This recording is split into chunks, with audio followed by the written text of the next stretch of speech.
All right, hello everyone. Today we are doing a review for quiz 2. All right, at the tippy top, I'm reminding you of a partial list of common Pythagorean triples.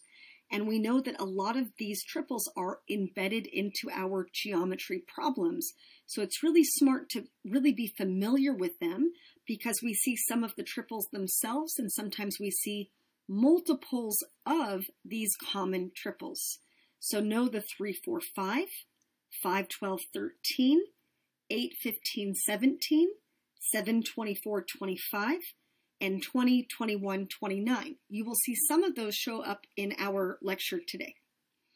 All right, so first skill that we're looking at is area of regular polygons. So a regular polygon means it's a figure that has all sides congruent and all angles congruent as well. So the ones that we are focusing on in this class right now are the square, equilateral triangle, and regular hexagon. So in our practice, I gave you one of each. So let me get in a little bit tighter so you can see things a little bit more clearly. All right, so first up, I'm giving you a square. And in the square, I'm giving you a diagonal. I'm giving you a radius, and I want to create a diagonal. So when I look at that radius that's marked, that's 2 root 5, I can see that if I draw in the other radius right about here, that's also 2 root 5, which gives me that diagonal that I need, 4 root 5. Okay, so the entry point here for this problem was seeing that you had a radius and then 2 radii make a full diagonal. So a square has lots of options. A square you could solve using base times height. Since the base and height are the same, you could just say a side squared. Okay, you could do 1/2 diagonal 1 times diagonal 2. That's what I'm going to use here because a square has diagonals that are the same. Or another pathway would be 1/2 the apothem times the perimeter. So for me, when I start with a radius, right, it gives me the whole diagonal. Then once I double that radius, I'm going to do 1/2 diagonal 1 times diagonal 2. So I'm looking at half of 4 root 5 times 4 root 5. So really that becomes half of 4 times 4 times 5. Half of 4 is 2, times 4 is 8, and times 5 we're at 40. So 40 square units. All right, the next one that I am giving you is an equilateral triangle. And I give you many different entry points for this skill as well. Sometimes I give you a side, sometimes I give you the apothem, sometimes a radius, sometimes the perimeter. In this one, I gave you the height. So since I gave you the height, I want to build off of that. So right here, I'm going to put in the little right angles. Okay, I know that when I have a height inside of an equilateral triangle, it splits into 2 30, 60, 90 triangles. I know that each interior angle is 60 degrees. So I have a 60 here and a 60 here. And when I bisect this vertex angle, I get a 30 here and a 30 here. So I want to build off of that height to figure out what a side length is. So right now, I know that opposite the 30 is the x. Opposite the 60 is the x root 3, and opposite the 90 is the 2x. So building off of that, if x root 3 is 18, then I know that I'm taking the 18, I'm going to divide it by root 3, and then rationalize. So the shortcut is seeing that in the mechanics of that skill, you're really taking 1/3 of 18, that's 6, and multiplying by root 3. So right here would be 6 root 3. Double it to get to 12 root 3. Right? That makes sense because I would have a 6 root 3 right here, and then the full side would again be 12 root 3. Okay, so I know my height, right? I was given my height, and now I know that each side is also 12 root 3, so my base is 12 root 3. So for a triangle, I can always do 1/2 base times height. That's what I'm going to use here because I was given the height. So I'm going to do half of 12 root 3 times 18. And half of 12 is 6. 6 times 18 is 108. So 108 root 3, and my units are squared. The other formula that I can use for an equilateral triangle is 1/2 the apothem times the perimeter. And I would have used that approach if I was given the apothem or the radius as my starting point. All right, next here is the regular hexagon. So here my starting point is to tell you that the perimeter is 36. Sometimes I give you the apothem, the radius, a side, and now perimeter. So if I want each side, I need to take the perimeter, right, the sum of all the sides, and split it 6 ways, which makes each side 6. So each side is 6. Okay, I'm going to go ahead, I'm going to draw in that right triangle right here. So I'm going to draw in a radius. And then I know that this is going to be a 30, 60, 90 triangle. I know that all of the interior angles are 120s. So if I bisect this one, I have a 60 here and a 30 right here. So here is my x, here is my x root 3, and here is my 2x. Now each side is 6, so half a side would be 3, and then my apothem would be 3 root 3. So for my perimeter, that's 36. I already know that, right, because I have 6 sides that are all 6. Okay, I already know my perimeter. I know my apothem. So I'm going to do 1/2 the apothem times the perimeter. So half of 3 root 3 times 36.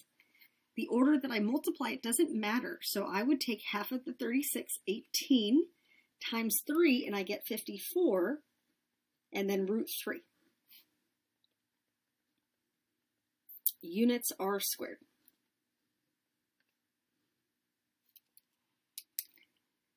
All right, next up, next skill. So we've been doing a lot of work with quadrilaterals. Let me zoom out a little bit before I start. So a lot of work with quadrilaterals. We've talked about the parallelograms, the rhombuses or rhombi, rectangles, squares, isosceles trapezoids, and kites. So last quiz was heavy on these shapes. So I wanted to make sure that I focused today on these two. But it's really fair game that you see each of these on the quiz, because a lot of that carried over to this next unit that we've been working on. All right, so first shape 4, which one is that? So I can see that I have one pair of sides that are parallel. The other pair of sides are congruent. I can even mark this with a 13. So then I recognize that this is an isosceles trapezoid. Let me get in a little bit tighter. So an isosceles trapezoid.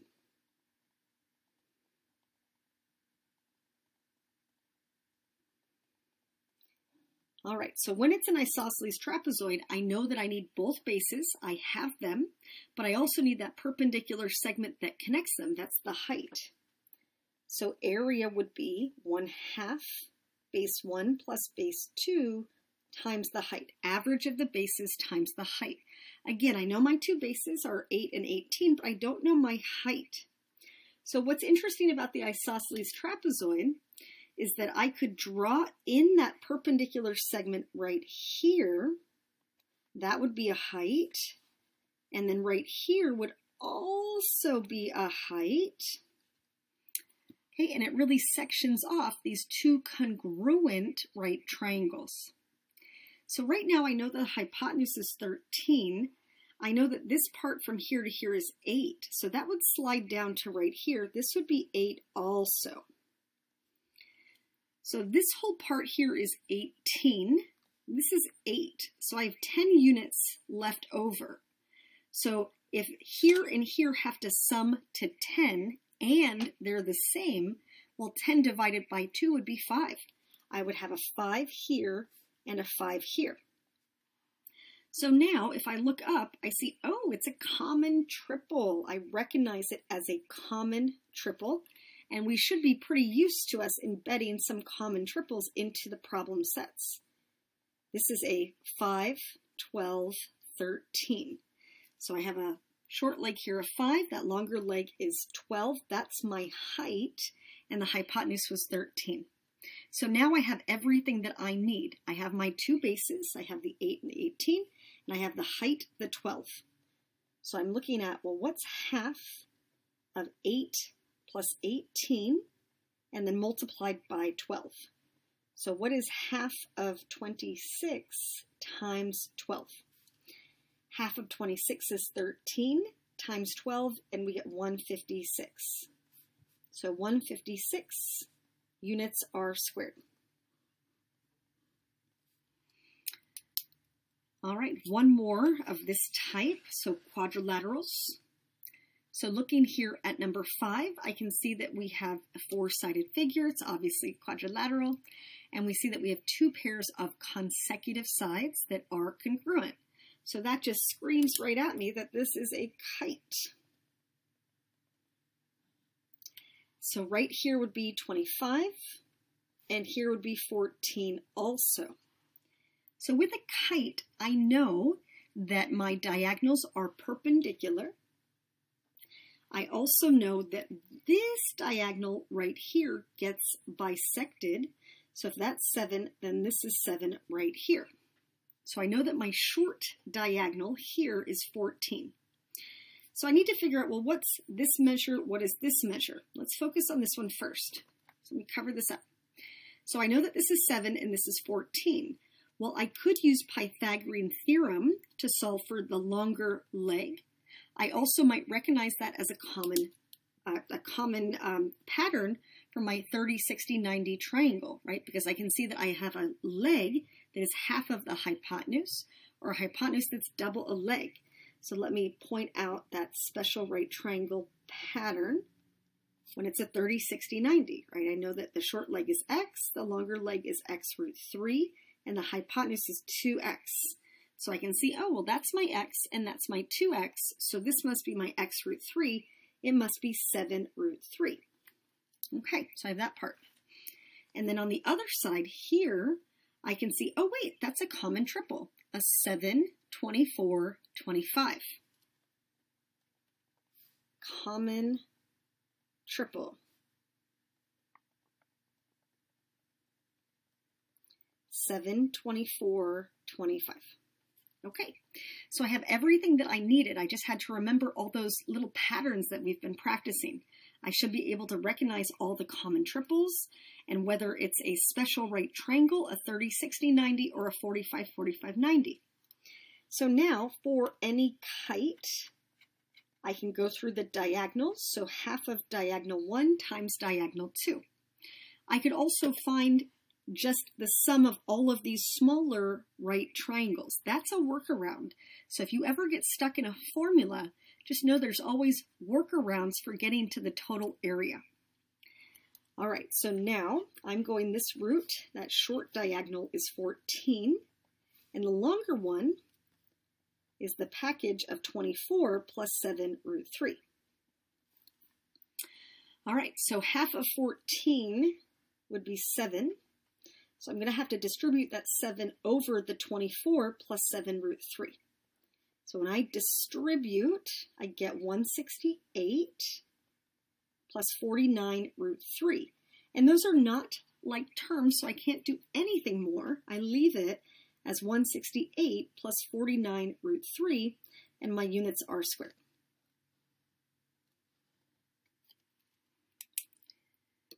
All right, on to the circles.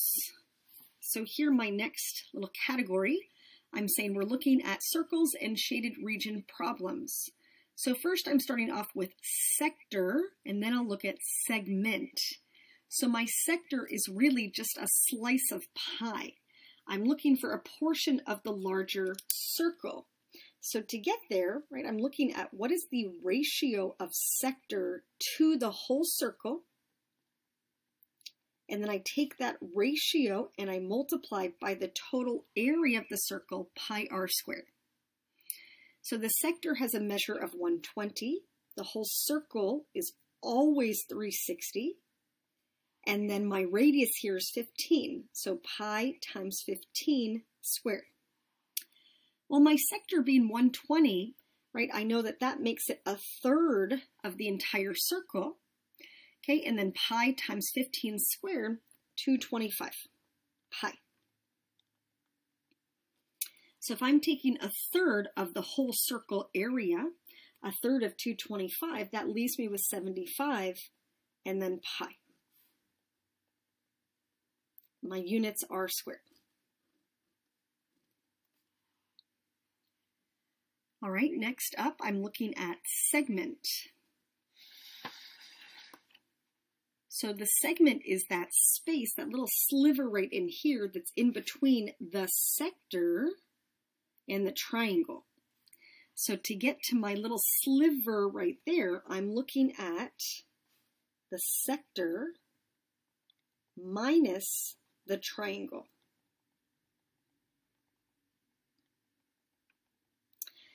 All right, so the sector, again, my slice of pi, I'm looking at this whole slice right here. So I need the ratio of sector to circle. So 60 to 360. And then I need my radius because I need to multiply that ratio by the total area of the circle. So I marked this sliver right here as 8.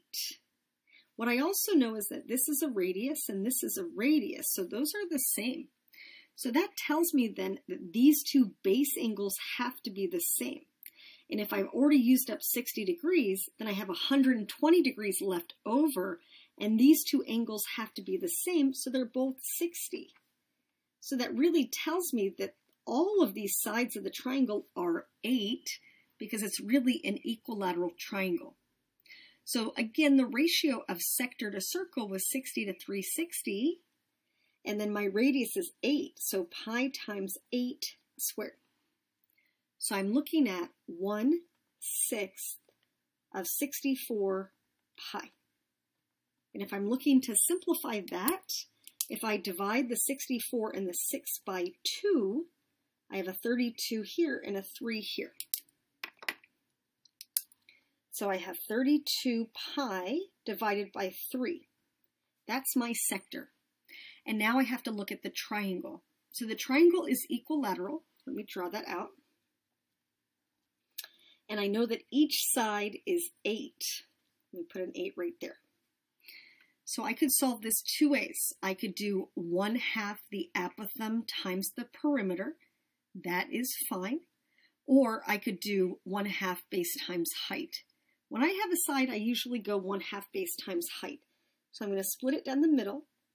I'm going to make those two 30, 60, 90 triangles, like that. I'm going to remind you that that short leg is x. That longer leg right there, the height is x√3, and the hypotenuse is 2x. So if my 2x side is 8, then x is 4. Makes sense because this would be 4 also. The whole side here would be 8. And then the height of it would be 4√3. So if I do 1/2 base times height, 1/2 of 8 times 4√3, and I multiply across, 1/2 of 8 is 4, times 4 is 16, 16√3. So again, I'm looking at my sector minus the triangle. So I cannot combine further. They're not like terms. So I would say 32 pi over 3, and then take away 16√3. Units are squared, of course. All right, so we should know how to handle sectors and segments. And then I have a few more shaded region problems on the back. All right, so in 8, we've seen this type of variation a couple of times. So here what I'm giving you from the start is that AR is 24. So AR is 24. That is the diameter of this half circle right here, the biggest one in the picture. Next, we're told that ST is 3/2 of TA. Well, I don't know TA yet, so I'm just going to pause on that statement and then move on to the next one. So TA is 1/3 of AR. Well, AR is 24, so TA would be 1/3 of 24, which would be 8. So I know that TA right here, this span is 8. So now going back to this statement, ST is 3/2 of TA.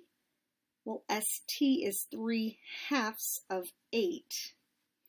So 3/2 of 8 would get me 12. So right here would be 12. So what I have right now are all diameters. I can see that this shaded region is really half of a circle, a semicircle. This is a whole little circle, and then half of the big circle. So when I go and I make my game plan, I also have to remember that my diameters are 2 times a radius. So my radii will be half of these 3 measures. So when I look at the first one, I need half of pi r squared. Pi times 6 squared, right? This one's a semicircle. I'm going to add that to this whole circle, pi times 4 squared, right? Radius is 4 because it's half of 8. And then here I have half of this big circle, so half of pi times 12 squared. All right, keep working the problem. So I need half of 36 pi, plus here I have 16 pi, and here I have half of 144 pi. Okay, keep going. I got 18 pi here. Add that to the 16 pi here, and the 72 pi here. Well, all of those are like terms, so I can combine them this time. 18 plus 16 is 34. Add the 72, and I get 106. So 106 pi, and units are squared. All right, next up, next shape. How do I get to that shaded region? So my shaded region here, it looks like I have a circle. So I have a circle to start. And then I'm removing, well, this is a rhombus I can see because all the sides are the same, but I'm really removing only 3 of the 4 parts. Remember that for a rhombus, all of those triangles in the middle, right here, here, here, here, I have 4 of them, and they're all congruent right triangles. So my game plan here will be, we'll start with the full circle, and then remove 3/4 of the rhombus. Okay, so all I'm given for my rhombus is that each side is 12, and I recognize that this is a 30 here. My diagonals are perpendicular, so right angle there. And I know that my angles get bisected, and that opposite angles are congruent. So congruent and bisected. Here I have my 30s, and then I'd have a 60, 60, 60, and 60. Okay, so if my 2x side here is 12, then x would be 6, and then x root 3 would be 6 root 3. So I can fill in that right here would also be 6, and here would also be 6 root 3. So for my circle, which one of those is a radius? What connects the center to the circle? Well, right here, a radius would be 6 root 3. So I'm looking at pi times 6 root 3 squared. So pi times 6 times 6 times 3 is 108 pi. So my circle is 108 pi, and then I have to remove 3/4 of the rhombus. So my rhombus will be 3/4, and my diagonals I'm going to take half of that first diagonal, 12, and then the second one is 12 root 3. So for a rhombus, I can do 1/2 diagonal 1 times diagonal 2. So I'm taking 3/4 of half of 12 is 6, times 12 is 72, so 72 root 3.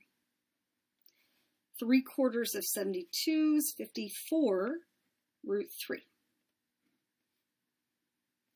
All right, so I have 108 pi minus 54 root 3. Units are squared, of course. Okay, next up. So here a little refresher on similarity. So determine whether the triangles are similar by angle, angle, side, side, side, or side, angle, side. If they are similar, complete the similarity statement. Find the scale factor of triangle A to B if it's possible. So we can only find the scale factor if we know sides. If I only know angles, I don't know the scale factor. All right, so in my first picture, I can see, okay, well, building off of this triangle right here, I can see it's isosceles. These two sides are the same. So these two base angles must be the same also. Must be 55 right here also. Okay, which means that the vertex angle is what's left over. So these add to 110. So right here must be 70 degrees.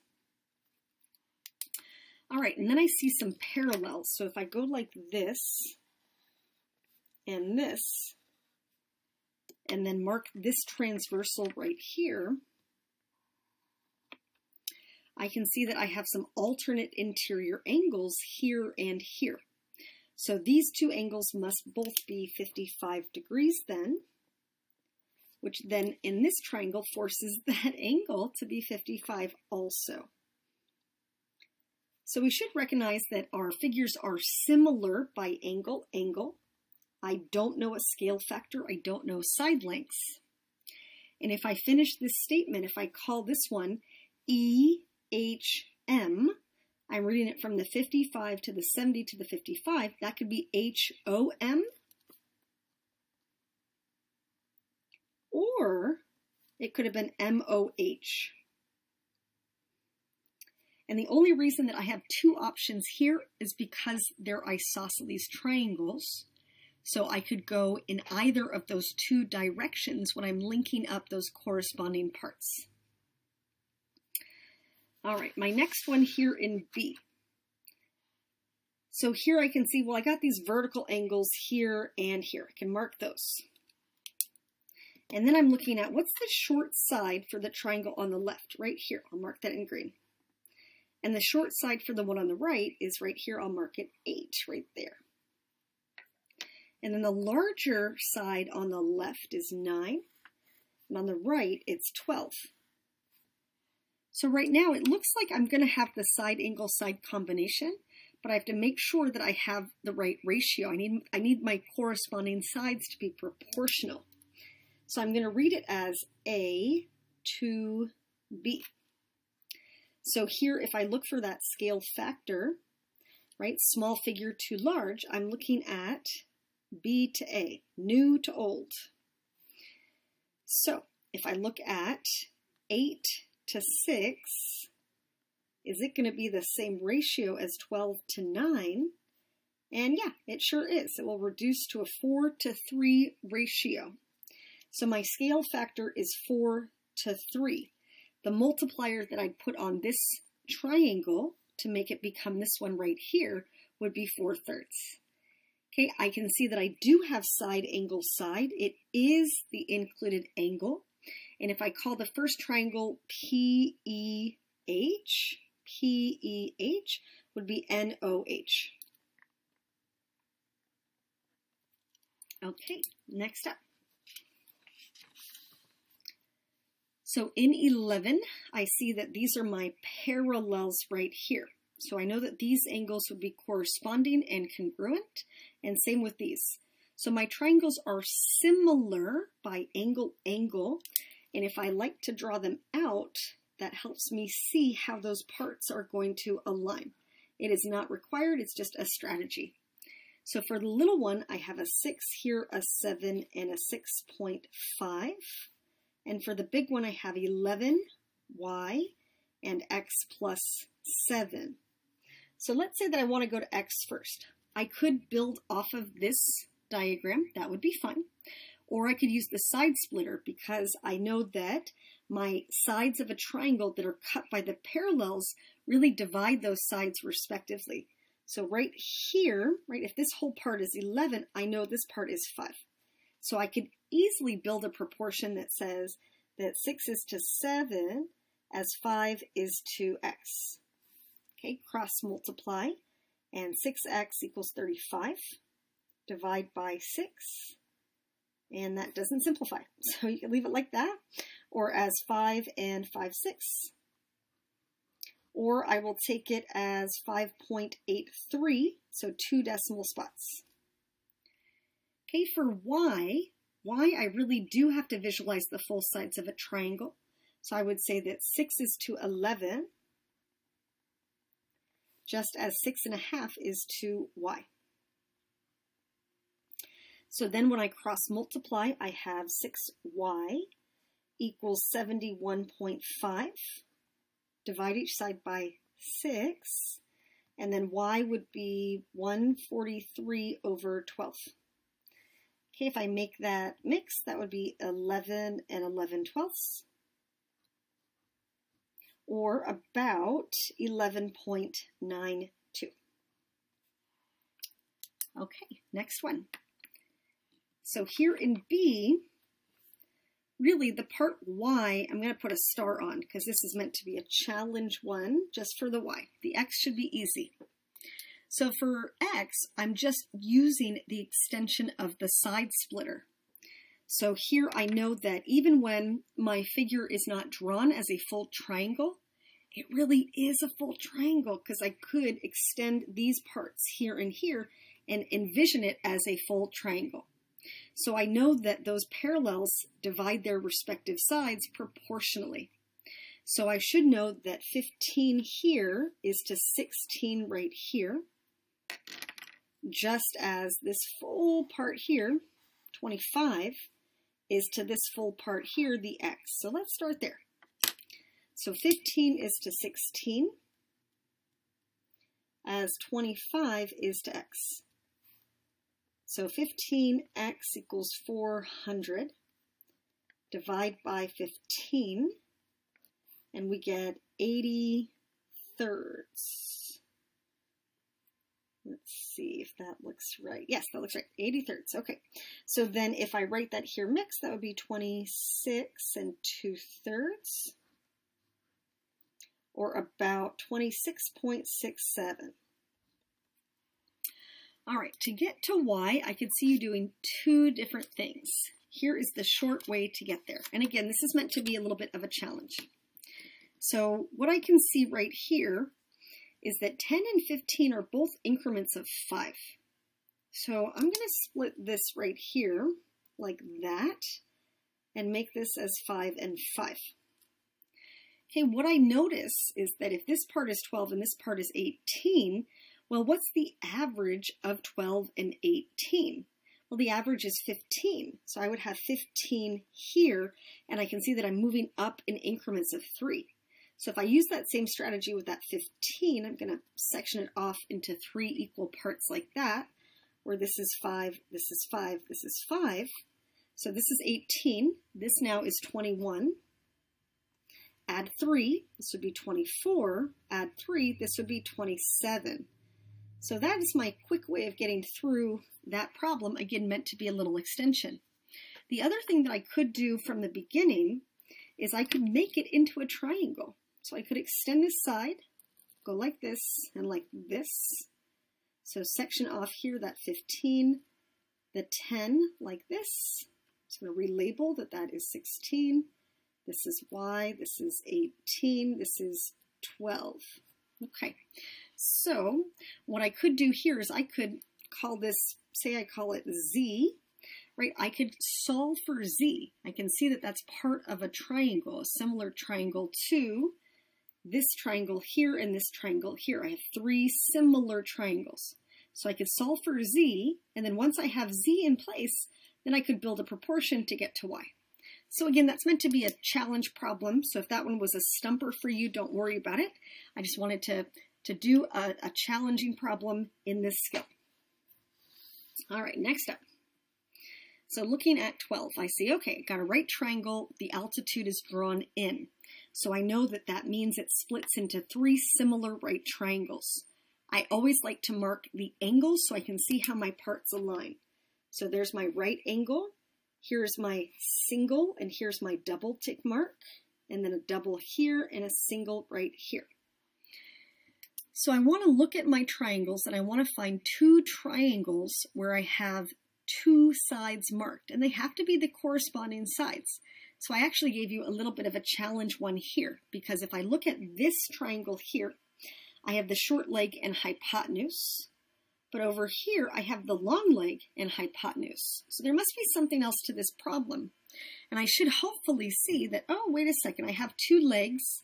That big triangle's right. I could use Pythagorean theorem to get to the hypotenuse. Or I could recognize that it's a common triple. Common triple. So if I can see that it's a common triple, it's an 8, 15, 17 times 2. That gives me the 16, 30 that I'm seeing, and then 34 right here. But again, if I didn't see that, I could always use Pythagorean theorem. Okay, so now, oh good, now I have 2 triangles that have 2 sides marked. So let's say that I build off the big one. Let me draw the big one. Where here is a single double tick mark. That's 34, that's 30, that's 16. And then I could pick either of the 2 smaller ones. Let's say I pick this one here, where this is 16 and this is x, single and double. Well, I want to see how my parts align. So I can see that my hypotenuse here would link to my hypotenuse here. And then right here where x is, it's my longer leg right there between the right and single tick mark. That aligns to right here where the 30 is. So if I want to build a proportion, I can say that 30 is 2x, as 34 is 216. Okay, cross multiply, and 34x equals 480. Divide by 34, and I get that x is 240 over 17.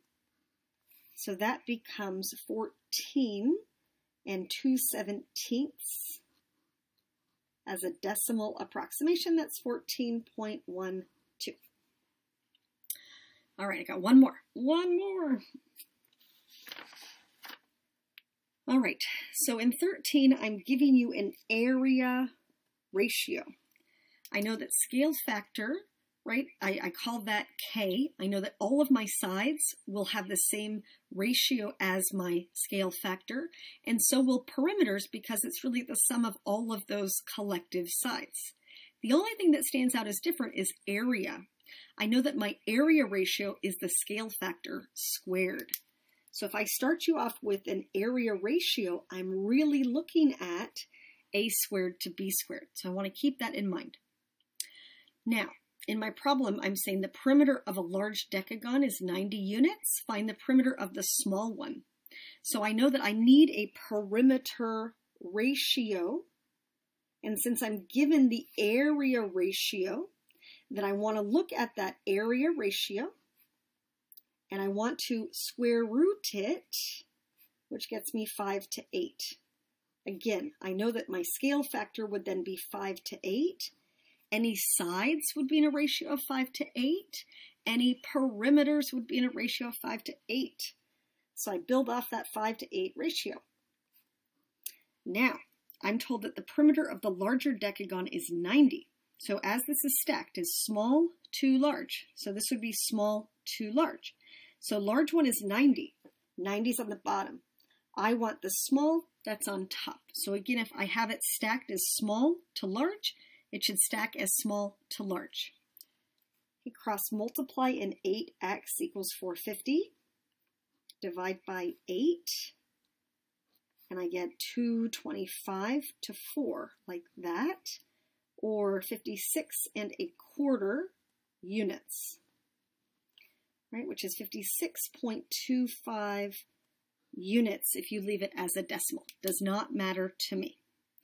All right, so this should be a good overview of all the skills that you will see on your quiz.